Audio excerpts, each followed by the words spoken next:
இன்னைக்கு பாசி பயிரும் மாதுளம்பழமும் வச்சு ஒரு பாயாசம் செய்யலான்னு இருக்கேன். எப்படி செய்கிறதுன்னு பார்க்கலாம்.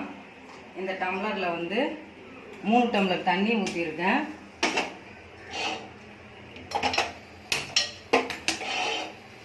இது 100 கிராம் பாசி பயிறு நல்லா வறுத்து, ரொம்ப தீய வறுக்கக்கூடாது, மீடியமாக வறுத்து கழுவி வச்சுக்கோங்க.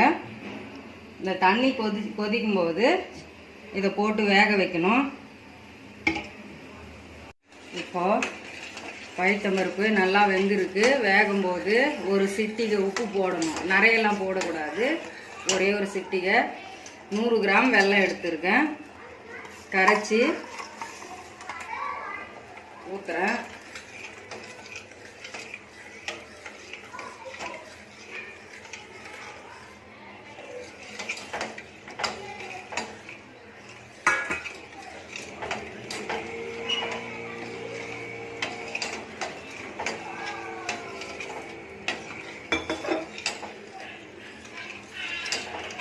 நல்லா வெல்லமும் பாசி பயிரும் மிக்ஸ் ஆகணும்.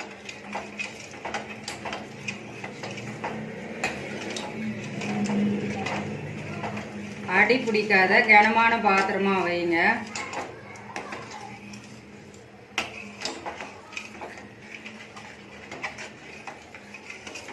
இப்போ பால் 3/4 டம்ளர் பால் எடுத்திருக்கேன்.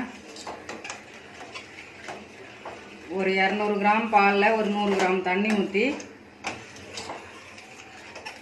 காய வச்சு எடுத்துங்க.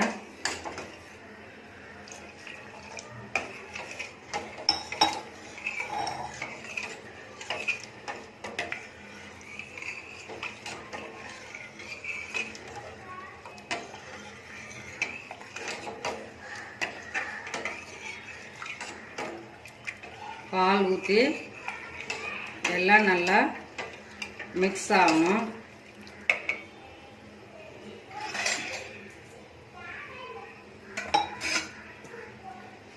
இப்போ முந்திரி பருப்பும் தேங்காயும் போட்டு நெய்யில் வறுத்து வச்சுருக்கேன், அதை மிக்ஸ் பண்ணுங்க.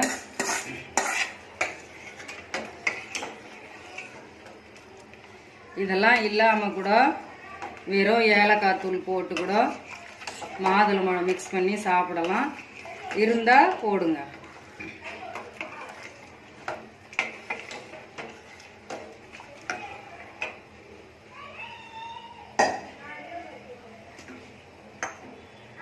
ஏலக்காய் தூள்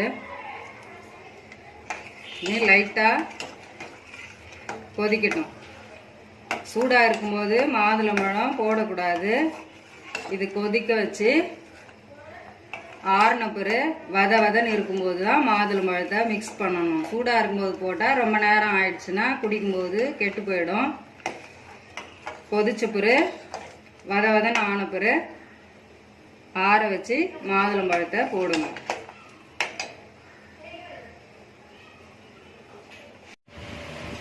வதன்னு இருக்கு. இப்போ மாதுளம்பழத்தை மிக்ஸ் பண்ணுங்க. ஒரு 5 நிமிஷம் ஊறட்டோன்னு விட்டு அப்புறம் சாப்பிட்டா சூப்பராக இருக்கும். குழந்தைங்களுக்கு ரொம்ப பிடிக்கும். வெயிலுக்கு ஃப்ரூட்ஸ் எல்லாம் நிறைய சாப்பிட்ணும். பாசி பயிரும் வெயிலுக்கு நல்லா சாப்பிட்லாம். அதிகமாக குழந்தைங்களுக்கு தான் ரொம்ப பிடிக்கும்.